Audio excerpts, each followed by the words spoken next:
আমরা সেকেন্ড লোকেশনে চলে এলাম কুমোরটুলি। না, এটা কোনো কলকাতা কোনো কুমোরটুলি নয়, এটা হচ্ছে আমাদের টালিখোলার কুমোরটুলি।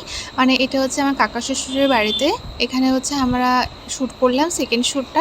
যেহেতু একটু অন্যরকম টাইপের কনসেপ্টে শ্যুট করতে আমার বরাবরের মতোই ভালো লাগে, তার জন্য এখানে এসেছিলাম। তো ফার্স্টে আছে নর্মালি একটা শ্যুট নেওয়া হয়েছিলো, মা দুর্গার সামনে পোর্ট্রেটভাবে নেওয়া হয়েছিল। আর এই হচ্ছে আমাদের ফটোগ্রাফার ভাই।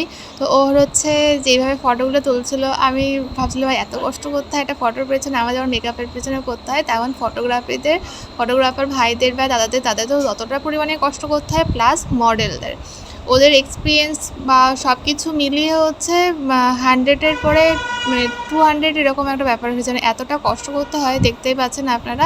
মাটির প্রলেপটা টোটালটা দেওয়া হয়েছিল ফার্স্টে, কিন্তু এটা কিছুটা মাথায় এসেছিলো, বা পরে ভাবলাম যে না, করছি যখন পুরোপুরি ফুলভাবে করা হোক, তো সেইভাবে টোটালটা আর কি করা হলো। তো চোখটা আমি করেছিলাম, বাট ও চোখটা যেহেতু ফার্স্টে এত এক্সপিরিয়েন্স ছিল না যে চোখটা বারবার নড়ার জন্য, ওটা উঠে যাচ্ছিলো, তার জন্য এই যে ভাই, এটা হচ্ছে আমার দেওয়ার হয়।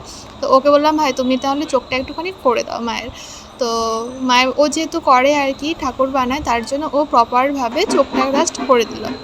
আর এই যে আমাদের ভাইয়ের ফটো তোলার স্টাইল দেখে আমরা হাসছিলাম প্রচণ্ড পরিমাণে, যে ভাইয়ের কি দারুণ লাগছে তোমার স্টাইলটা।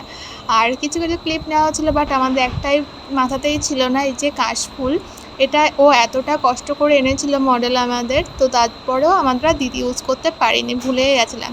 আর বলে কি, এটা কিন্তু কোলাবরেট একটা শ্যুট ছিল, যদি কেউ কোলাবরেট শ্যুট করতে চাও অবশ্যই করে আমার সঙ্গে কন্ট্যাক্ট করতে পারো।